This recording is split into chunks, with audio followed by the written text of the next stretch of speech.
Welcome to the Self-Storage University podcast, where you will learn the correct way to identify, evaluate, negotiate, perform due diligence on, renegotiate, finance, turn around, and operate self-storage facilities. And now, here is your host, a partner in one of the largest real estate portfolios in the U.S. with nearly $1 billion of holdings, Frank Rolfe. There's an old saying that nice people finish last, and sadly it's true. This is Frank Rolfe, the Self-Storage University podcast. Nice people do tend to not get what they want out of self-storage investing or management. And then how you can learn to be a little tougher for the sake of your investment. Let's start off with the definition of nice. Nice is defined by Webster's as pleasant, agreeable, and satisfactory. It means basically you try and please others.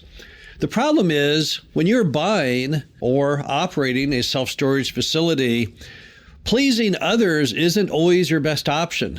Now, when pleasing others means your customers, sure, then you want to be nice. But when we're buying that storage facility and when we're being a tough, hardened operator trying to extract as much money as we can out of it, being all kinds of pleasant and agreeable is typically not the best modus operandi.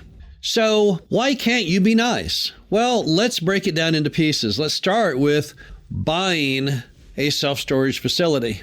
We are all in competition with each other. There is a defined number of storage properties in America, roughly around 40,000 of them. So what you have is you have people who are all vying with each other to buy those storage properties at the lowest price they humanly can. So we are locked in mortal combat both with other storage buyers as well as the sellers of those facilities. Now, if you just turn the other cheek, if every intersection you allow the other person to turn first, what will happen is you'll be beaten out on every deal you ever look at. So if the whole concept here is that I am more concerned about what other people think than I am my own opinions and future, then sadly you are in the wrong position. Time and time again, you'll call the seller, they'll say, well, I have someone else looking at it too. And you'll say, oh, well, gosh, well, I guess let them go first. And if that doesn't work, then come back to me. You know, sellers can hear in your voice whether or not you have that fiery passion that typically leads to a deal closing. And if you don't have that, if they don't hear that kind of enthusiasm, then they'll go with the other person. And when you're trying to be nice, you don't have that. You're trying to be agreeable and you don't really show that fiery passion. So it's just never really been a good thing. Now, that's not entirely true. When you're bonding with a mom and pop seller, or bonding with a broker, then sometimes it's advantageous for you because when you are a nice person, they like nice people. But as far as getting your foot in the door, then nice people do typically finish last, sadly. And then you have the fact that you are also competing for the best price you can get on the facility. If you try and be too nice with the seller, if your whole attitude is you're more concerned about the seller than yourself, then you'll lock yourself into contracts time and time again, which are too high or could have been lower. The seller, as much as he may like you, he also wants to get the best price that he can. So you've got to make sure that you strike a tough deal, as tough as you can humanly strike, to make sure that you pay as little for the facility as you can. Then comes the issue of operating it.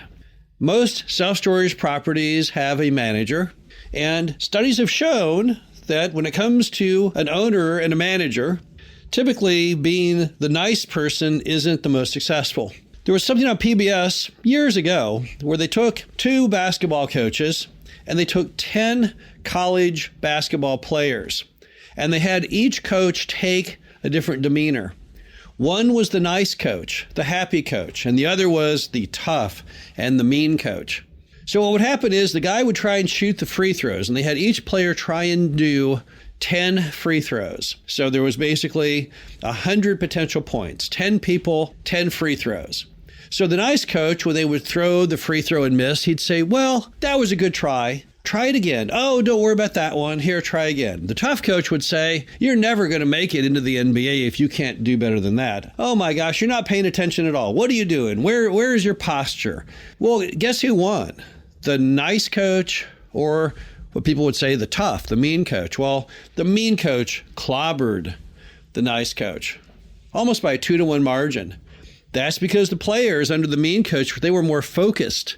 They had more of an adrenaline rush. They really, really, really wanted to make the basket. But with a nice coach, they just didn't much care.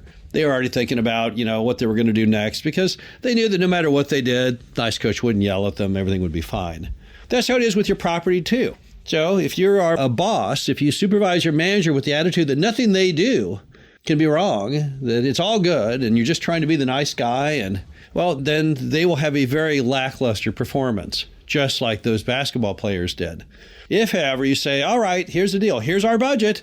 How are we doing on hitting it? Wait, what do you mean we're not hitting it on the revenue? What do you mean? You did what with that expense? Sadly, even though we'd all rather be more pleasant, that just doesn't work as well. It's been scientifically proven that if you own the property and you're managing it, the tougher, more unhappy person does better than the one that is nice. So if we're all in agreement that being too nice is not necessarily the best attribute in buying and running a storage facility, well, how can you toughen yourself up? We're all born with this inherent desire to be liked. And if you look at small children, invariably they're always nice. We all started off nice. So how can you become a little less nice when it's to your betterment? Well, first thing you need to do is you need to understand that you only live once. You're kind of on a mission. If you're going to buy a self-storage facility, then this is your shot. This is the only shot you have. You're going to have to face the reality that it is a dog-eat-dog world. It's a competitive world out there. And even though you may be nice in business, let's not be so nice. You have to kind of compartmentalize your brain. In your personal life, when you're around your personal friends and family, in your own personal pursuits, well, then you can be as nice as you want. However, when you are on stage in a business format, you have to be a different persona. You've got to be a whole lot tougher. Have you all ever seen an interview of like Michael Jackson, the pop singer from the past?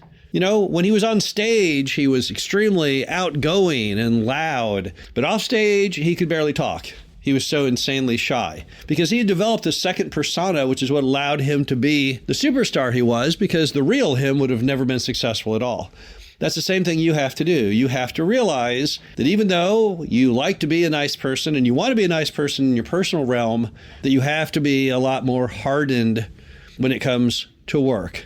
So sadly, you're going to have to, if you don't have that natural tough persona, you're going to have to develop that. And then you also need to read lots of biographies of different people. I like to read biographies on business and also war and look at those people think. And again, you have people who are typically very nice people, like Omar Bradley, the American general, World War II, super nice guy.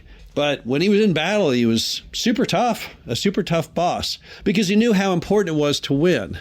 So maybe the key to it all is just to acknowledge and embrace the mantra that you want to win. You want to win at finding that storage property, and you want to win at operating it, and you want to win at hitting your budget. You want to win at maximizing the income from it. So really, maybe the key to being the tough person you need to be is just to acknowledge that self-storage investing in many ways is just like a sport. Maybe that's the best way to think of it.